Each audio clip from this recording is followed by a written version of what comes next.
আসসালামু আলাইকুম, কেমন আছেন সবাই? আশা করি ভালো আছেন। টেকটির পক্ষ থেকে আমি মোহাম্মদ মনির হোসেন আপনাদের সবাইকে জানাই স্বাগতম। সো লাস্ট ভিডিওতে আমরা নেগেটিভ স্পেস লোগো বা অ্যাবস্ট্রাক্ট লোগো বা ম্যাসকট লোগো যেটাই বলেন ওইটাই দেখছি। সো আজকে আমরা বেসিক্যালি নেগেটিভ স্পেস লোগো দেখবো। সো নেগেটিভ স্পেস লোগো কি? বেসিক্যালি নেগেটিভ স্পেস লোগো বা ব্যাক স্পেস লোগো যেটাকে বলে সেটা হচ্ছে যে এমন একটা লোগো যেটা দেখলে মনে হবে যে হ্যাঁ এটার ভিতরে কিছু একটা আছে বাট ওইটা থাকে না। এইটাই নেগেটিভ স্পেস বা ব্যাক স্পেস লোগো। ওকে, সো আমরা সিম্পল আইটেম থেকে শুরু করবো অ্যান্ড দেন আস্তে আস্তে ডিপে যাব। তো প্রথমে আমি নর্মালি টেক্সট মানে টাইপ টুল দিয়ে লেটার মার্ক লোগো একটা তৈরি করি, যেটার আমি নেগেটিভ স্পেস লোগো তৈরি করব। যে আমরা ইএমপি একটা করছিলাম expose market place letter mark লোগোর ক্ষেত্রে আমরা এটা বানাইছিলাম, আপনারা দেখছেন, আপনাদের মনে আছে। যদি না মনে থাকে বা না দেখে থাকেন তাহলে এই লোগো ডিজাইন প্লেলিস্ট থেকে দেখে আসতে পারেন। ওকে, সো আমি আজকে এই ইএমপির জন্য যে ফন্টটা ইউজ করব সেটা হচ্ছে কম্পটন। আচ্ছা, এটার জন্য আমি নেক্সা আমি গিলরয় ফন্টটা ইউজ করি, গিলরয় ব্ল্যাক। আচ্ছা, গিলাম ব্ল্যাক। ওকে, গিলাম নামে একটা ফন্ট আছে, এই যে গিলাম, আমি আজকে নতুন দেখলাম। যাই হোক, তো গিলাম ফন্টটা কেমন জানি না, ভালো লাগতেছে না। আমরা গিলরয় ফন্টটা ইউজ করি, যেটা আমি ইউজ করছি আগে। সো আমি গিলরয় ব্ল্যাকটা ইউজ করি, হেভিটা ইউজ করি, যেটাই করি একটা করলেই হলো। ঠিক আছে, সো এটার একটা কপি আমি রেখে দিই এখানে, অর্ডার হোল্ড করে রেখে কপি রেখে দিলাম। কেন রাখলাম আমি জানি না। যাই হোক, তো এরপরে আমরা এটাকে ক্রিয়েট আউটলাইন করি, কন্ট্রোল শিফট ও প্রেস করলে ক্রিয়েট আউটলাইন হয়ে গেল। এখন আমি যেটা করব, যেহেতু নেগেটিভ স্পেস লোগো করবো, তার মানে একটা জিনিসকে আমার এমনভাবে তৈরি করতে হবে যে এটার ভিতরে মনে হবে যে এটা নাই। ঠিক আছে, এমনভাবে রাখতে হবে। তো আমি বেসিক্যালি এখানে যেটা দেখতেছি যে আমার কাছে সবচেয়ে বেশি মনে হইতেছে যে আমি এমটাকে যদি গায়েব করে দিই তাহলে ভালো লাগবে দেখতে। তো চলেন এটা করি। এটা করার জন্য যেটা করতে হবে, প্রথমে আমাকে আনগ্রুপ করতে হবে। আনগ্রুপ করার পরে আমি এমটাকে পর্যন্ত এসে ইর সাথে লাগাই দেবো অ্যান্ড পিটাকে এম এর সাথে লাগাই দেবো। দ্যাটস ইট, সিম্পল হয়ে গেছে কিন্তু আমাদের লোগো। আচ্ছা, কিছু হয় নাই। যাই হোক, তো আমি এখন এই যে দেখেন এখানে একটু বড় ছোট আছে। সো আমি কি করবো, আমি এটাকে এর সাথে মিলাই দেবো, মানে এম এর সাথে মিলাই দেবো। ঠিক আছে, সো এই জন্য আমি ডিরেক্ট সিলেকশন টুলটা সিলেক্ট করবো অ্যান্ড দেন এই পয়েন্টটাকে ক্লিক করবো। এই যে এই অংশটাকে ক্লিক করে আমি এটাকে শিফট হোল্ড করে রেখে এটার ভিতরে নিয়ে আসলাম। সেম ওয়েতে এইটাকেও সামথিং ইজ রং, টোটালটাই চলে আসছে। যাই হোক, তো আমরা এইটাকে সিলেক্ট করে ধরলাম। এরপরে আমরা যদি শিফট হোল্ড করে এটাকে টানি তাহলে দেখেন এটার সাথে মিলে গেল। অ্যান্ড দেন সেই মুহূর্তে এইটাকে সিলেক্ট করব, বাইরে একটা ক্লিক করে নিই।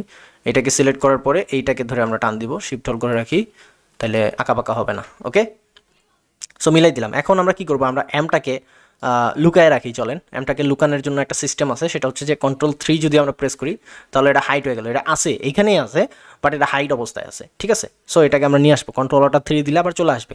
এখন আমরা যেটা করবো, পি এর এই যে দাগটা আছে, পি এর যেই দাগটা, এটাকে আমরা সিলেক্ট করি। সিলেক্ট করার পরে এটাকে আমরা ড্র্যাগ করে নিয়ে আসি, শিফট হোল্ড করে রাখি যাতে সোজা থাকে। ঠিক আছে, সো নিয়ে আসলাম। এরপরে যেটা করবো, টোটালটাকে সিলেক্ট করবো। সিলেক্ট করার পরে আমরা এখানে ইউনিট করে দেবো। সো টোটালটা ইউনিট হয়ে গেছে, একদম 1 ইউনিট। এবার আমরা কি করব, যেটা লুকায় রাখছি এমকে নিয়ে আসবো ফেরত, বাসায় নিয়ে আসবো। সো Ctrl+Shift+3 আসলো না, আসে নাই, Ctrl+Alt+3, সরি, Ctrl+Alt+3 দিতে হবে, নট Ctrl+Shift+3।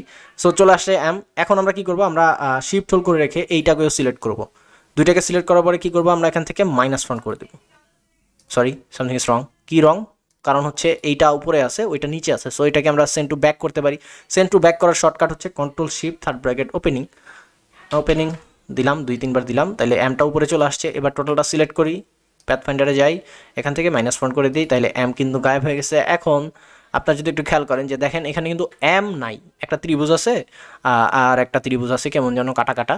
ঠিক আছে, বাট আমাদের কিন্তু এখন ইএমপি বোঝা যাচ্ছে যে হ্যাঁ এখানে আসলেই ইএমপি বুঝাইতেছে। ওকে, সো এইটাই বেসিক্যালি নেগেটিভ স্পেস বা back space type logo. So এইসব লোগোর অনেক ডিমান্ড এবং এইসব লোগোগুলো অনেক বেশি দেখতে ভাল লাগে এবং কন্টেস্টে উইন অনেক বেশি করায় এইসব type logo. So I think বুঝতে পারছেন যে কীভাবে ব্যাক স্পেস বা নেগেটিভ স্পেস লোগো তৈরি করে। সো এটা আমরা দেখলাম ইএমপি। এরপরে আমরা আরেকটা দেখতে পারি, আরেকটা আমরা যেটা করছিলাম, কি করছিলাম, এক্সপোজ, শুধু এক্সপোজ নিয়ে আমরা একটা লোগো করছিলাম। So EXPOSE expose. So expose লিখলাম, চাইলে ছোটো হাতের করতে পারেন, চাইলে বড় হাতের করতে পারেন। সো আমি বড় হাতের করে নিলাম। ওকে, বড় হাতের করে নেওয়ার পরে আমি এখান থেকে যেটা করবো, আমি এটাকে Ctrl+Shift+O এটা প্রেস করে কি করলাম, ক্রিয়েট আউটলাইন করে নিলাম। এখন এর ভিতরে যে কোনো একটা ফ্রন্টকে আপনারা চাইলে নেগেটিভ স্পেস করতে পারেন। এই মাত্র তো সিস্টেম শিখলেন, যে কোনো কিছুকেই করতে পারেন। সো আমি এখন অ্যাসটাকে করি, অ্যাসটা করলে আই থিঙ্ক বেটার মনে হবে অ্যাসটা। ওকে, সো অ্যাসটা করার জন্য কী করতে হবে, প্রথমে আনগ্রুপ। এই অ্যাসটাকে যেহেতু আমি করবো, কী বলে এটাকে নেগেটিভ স্পেস করবো, দ্যাটস আমি এটাকে ওর সাথে নিয়ে আসলাম, অ্যান্ড ইটাকে অ্যাসের সাথে নিয়ে আসলাম। ওকে, সো তিনটাকে একসাথে নিয়ে আসলাম। এবার টোটালটাকে সিলেক্ট করি। সিলেক্ট করার পরে আমরা এখান থেকে অফসেট প্যাথফাইন্ডার অপশনে যাবো, অ্যান্ড এখান থেকে ডিভাইড করে দিব। ওকে, ডিভাইড করে দেওয়ার পরে আমরা যদি এখানে ক্লিক করি, ওকে, আমরা ডিভাইড যেহেতু করছি, ডিভাইড করার পরে আমরা টোটালটাকে সিলেক্ট করে একটা কালার দিই।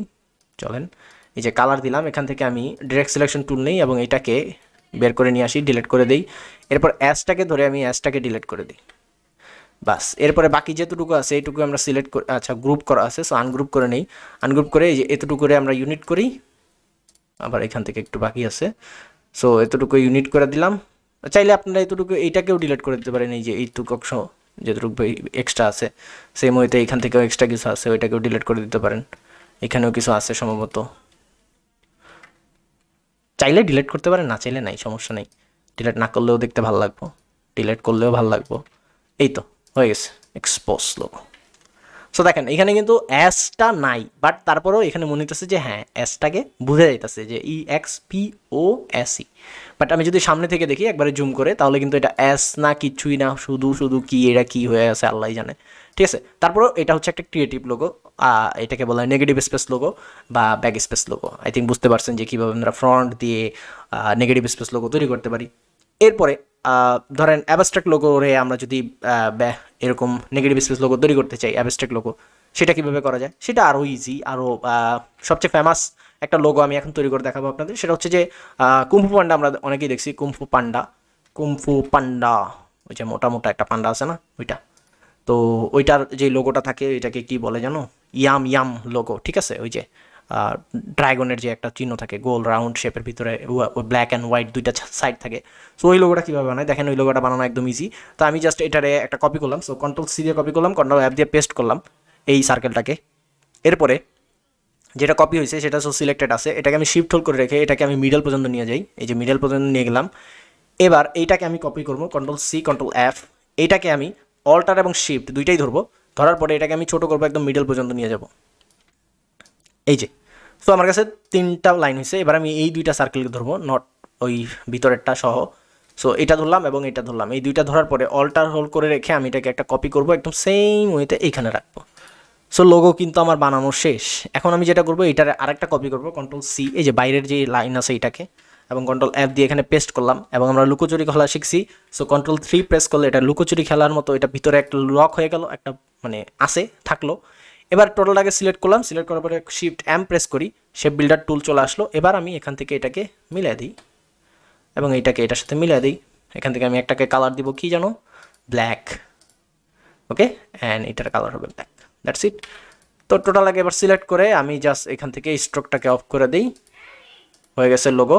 এবার Ctrl+Alt+3 প্রেস করলে আমাদের ওই যে লুকোচুরি খেলা ভাইটা চলে আসলো। এখান থেকে স্ট্রোকটাকে আমরা আরেকটু বাড়াই দিতে পারি। ওকে, বাড়াই দিলাম এবং Ctrl+Shift থার্ড ব্র্যাকেট ক্লোজিং দিয়ে এটাকে উপরে নিয়ে আসলাম এবং এখান থেকে অবজেক্ট যাবো, অবজেক্ট থেকে এক্সপান্ড করে দিব। ওকে, সো হয়ে গেছে আমাদের ইয়াম লোগো। চাইলে আমরা এখান থেকে ইউনিট করে দিতে পারি, সরি ইউনিট করা যাবে না, আমরা Shift+M প্রেস করে এটাকে মিলাই দিতে পারি। ঠিক আছে, এই যে মিলাই দিলাম। সো হয়ে গেল লোগো, ইয়াম লোগো। এবং এটাও হচ্ছে একটা অ্যাবস্ট্রাক্ট লোগোর নেগেটিভ স্পেস লোগো। ঠিক আছে, দেখেন এখানে কিন্তু কিচ্ছু নাই, এটা ফাঁকা, একটা হচ্ছে ফাঁকা আর একটার ভিতরে আছে, কী বলে এটাকে, আমরা একটা গ্রুপ করে নিই, জাস্ট ফাঁকার ভিতরে জাস্ট একটা অংশই। ঠিক আছে, তো এটাই হচ্ছে নেগেটিভ স্পেস লোগো, অ্যাবস্ট্রাক্ট লোগোর নেগেটিভ স্পেস লোগো। যাই হোক, এরপরে আরও কিছু নেগেটিভ স্পেস লোগো তৈরি করা যায়, যেমন আমরা শিখেছিলাম লাভ আঁকা শিখেছিলাম, মনে আছে আপনাদের হয়তো বা। আচ্ছা, এখানে কিছু একটা রয়ে গেছে, যাই হোক, তো রয়ে গেছে তো ডিলিট করে দিচ্ছি, সমস্যা নেই। তো আমরা লাভ আঁকা তৈরি করে শিখছিলাম। লাভ আঁকা শিখছিলাম আমরা কি দিয়ে, রেক্ট্যাঙ্গেল টুল দিয়ে। সো রেক্ট্যাঙ্গেল টুল দিয়ে আমরা লম্বা একটা লাইন নিলাম এবং এটাকে আমরা ড্র্যাগ করে রাউন্ড শেপ করে দিলাম, কালার দিয়ে দিই। এরপরে এটাকে 45 ডিগ্রি অ্যাঙ্গেল করবো, Ctrl+C Ctrl+F, এবং এটাকে বাম দিকে 45 ডিগ্রি অ্যাঙ্গেল করবো। টোটালটাকে সিলেক্ট করবো, Shift+M, শেপ বিল্ডার টুল নিলাম এবং এটাকে মিলাই দিলাম। Shift+X দিয়ে এটাকে স্টক করে নিতে পারি, Shift+X, সো স্টক হয়ে গেল। এবার এইটার ভিতরে আমরা চাইলে একটা ওয়াটার ড্রপ ফেলতে পারি। সো ওয়াটার ড্রপ বানানোর জন্য কী করতে হবে? ওয়াটার ড্রপ বানানোর জন্য আমরা এখান থেকে ইলিপস টুল নিব। ইলিপস টুল নেওয়ার পরে আমরা এখান থেকে একটা রাউন্ড শেপ তৈরি করি, ছোটোখাটো। ওকে, রাউন্ড শেপ তৈরি করলাম, যেহেতু ওয়াটার ড্রপ তৈরি করবো। সো আমি এখান থেকে ডিরেক্ট সিলেকশন টুলটা সিলেক্ট করলাম, এইটাকে ধরে, এই যে এই অংশটাকে ধরে আমি এটাকে উপরে নিয়ে আসলাম, শিফট হোল্ড করি, তাহলে লম্বা লম্বি বরাবর থাকবে। ওকে, উপরে নিয়ে আসলাম। এরপরে যেটা করতে পারি, এখান থেকে আমি পেন টুল নিতে পারি, পি প্রেস করলাম, পেন টুল আসলো। এবার অল্টার হোল্ড করলে আমাদের অ্যাঙ্কর পয়েন্ট টুল আসবে, এখানে ক্লিক করলে এটা চোখা হয়ে গেল, শেষ, আমাদের ওয়াটার ড্রপ তৈরি হয়ে গেছে। এখন আমরা এটাকে যেটা করতে পারি, আমরা এটাকে এইখানে নিয়ে আসি, এখানে নিয়ে এসে এটাকে ছোটো করে দিই, শিফট হোল্ড করে এইটাকে এইখানে পর্যন্ত এইটুকু রাখি। ওকে, এবার টোটাল আগে সিলেক্ট করে এখান থেকে মাইনাস ফন্ট করে দিই, বা শেষ। এবার টোটাল আগে যদি আমি ব্যাগে চলে যাই, কালার দিয়ে দিই, তাহলে দেখেন আমাদের এটা লাভ প্লাস হচ্ছে আমাদের কী বলে ওটাকে, লাভ, দুইটা একসাথে হয়ে গেল। ঠিক আছে, সো এই দুইটা একসাথে হয়ে গেল, দ্যাটস ইট। এখন আমরা আরও একটা ব্যাগ স্পেস লোগো দেখতে পারি, সেটা হচ্ছে আমি এখান থেকে রাউন্ড একটা ইলিপস টুল নেই, শিফট এক্সপ্রেস করি, তাহলে আমাদের এটা চলে আসলো। এবার আমি ডিরেক্ট সিলেকশন টুল নিব, ডিরেক্ট সিলেকশন টুল নিয়ে এটাকে আমি এই অংশটাকে ডিলিট করে দিতে পারি। আচ্ছা, ডিলিট করে দেওয়ার আগে আমি এখান থেকে এটাকে আরেকটু বড় করি, মোটা করি। ওকে, একটু মোটা করলাম, বেশি মোটা করলাম। এবার আমি যদি এই অংশটা ডিলিট করে দেখি কি অবস্থা হয়, অনেকখানি অংশ চলে যায়। সো আমি সিজার টুলটা নিই, সি প্রেস করলে সিজার টুল অ্যাক্টিভ হয়ে, দেখেন এই যে সিজার টুল, শর্টকাট সি। সো আমি এটাকে এখান থেকে এতটুকু ডিলিট করব এবং এখান থেকে এতটুকু ডিলিট করব, অ্যান্ড এইটাকে ধরে ডিলিট করে দিলাম। সো এটা দেখেন এখন সি এর মতো দেখতে লাগতেছে, সো এটা সি অনেকটাই। সো আমি সিলেকশন টুল নেই, এবার এটাকে সিলেক্ট করে অবজেক্ট যাব, অবজেক্ট থেকে এক্সপান্ড, সো এক্সপান্ড করে দিলাম। এখন আমি যেটা করতে পারি, আমি এখান থেকে পেন টুলটা নিব, পেন টুল নিয়ে আমি এখান থেকে একটা লাইন ড্র করব, লাইক এখানে, এখানে। ওকে,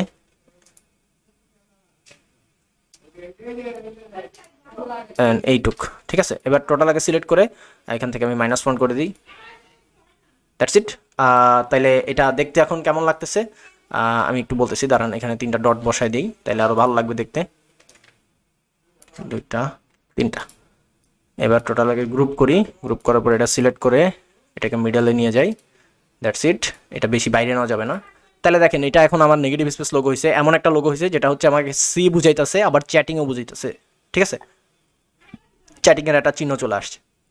ওকে, সো এইভাবে করে আপনারা নেগেটিভ স্পেস লোগো তৈরি করতে পারেন। ওকে, সো আজকে অনেকগুলো নেগেটিভ স্পেস লোগো আমরা দেখে ফেলছি।